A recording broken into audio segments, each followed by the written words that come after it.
Kur Xi Jinping u takua me Donald Trumpin vitin e kaluar, lideri kinez hyri në negociata me një avantazh të rëndësishëm, kontrollin e Kinës mbi mineralet kritike dhe zinxhirët global të furnizimit. Ky presion ndihmoi që Trump të pranonte një armpushim tregtar një vjeçar mes dy ekonomive më të mëdha në botë. Sot, në prag të samitit të ri në Pekin, Xi ka në dorë një tjetër element strategjik shumë të madh, luftën në Iran dhe pasojat që ajo po prodhon për Shtetet e Bashkuara. Ndërsa Washingtoni është përfshirë ushtarakisht dhe politikisht në krizën e lindjes së mesme, Pekini po përpiqet të paraqitet si faktor stabiliteti dhe ndërmjetësues diplomatik. Xi Jinping ka bërë thirrje publike për paqe dhe ka pritur në Pekin delegacione nga vendet e Igjirit Persik dhe Europa, të cilat kërkojnë ndikimin e Kinës për të ndikuar mbi Teheranin. Pak para mbërritjes së Trumpit në Pekin, ministri i jashtëm iranian Abbas Araghchi zhvilloi vizitë në kryeqytetin kinez, një sinjal i qartë se Pekini ruan lidhje të forta dhe ndikim të rëndësishëm mbi Iranin. Për udhëheqjen kineze, konflikti në Iran ka nxjerrë në pak kufizime strategjike të Shteteve të Bashkuara. Lufta ka detyruar Washingtonin të zhvendosë burime ushtarake larg Indo-Paqësorit dhe të konsumojë rezerva të konsiderueshme municionesh dhe pajisjesh. Në qarqet akademike dhe strategjike kineze po forcohet bindja se SBA nuk mund të përballojë njëkohësisht konflikte të mëdha në lindjen e mesme dhe në Azi.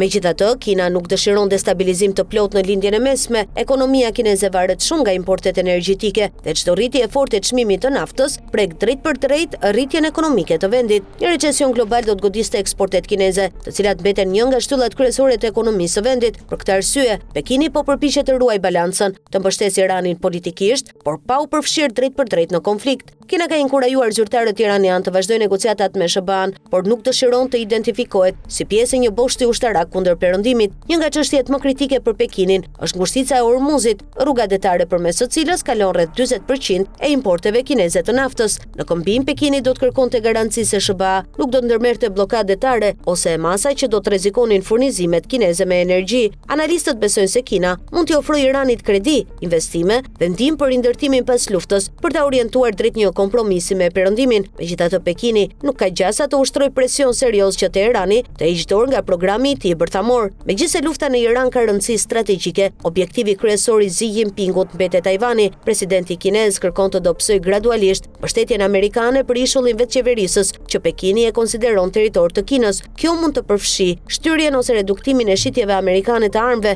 deklarata më të kujdesshme të SBA-s për pavarësinë e Tajvanit ose kufizim të bashkëpunimit ushtarak mes Washingtonit dhe Taipeit. Administrata Trump tashmë ka shtyrë shpalljen e një pakete armësh prej 13 miliard dollarësh për Tajvanin me qëllim shmangjen e tensioneve me Pekinin. Trump deklaroi këtë javë se planifikon të diskutojë me Kinën pikërisht çështjen e shitjes së armëve të Tajvanit, një deklaratë që ka ngritur shqetësime në qarqet amerikane të sigurisë. Nëse SBA do të konsultojë me Pekinin përpara shitjeve të armëve të Tajvanit, kjo do të përbënte një devijim të madh nga politika tradicionale amerikane. Kjo lidhet me të ashtu quajturat 6 garancit, zotimet të administratës Reagan ndaj Tajvanit në vitin 1982.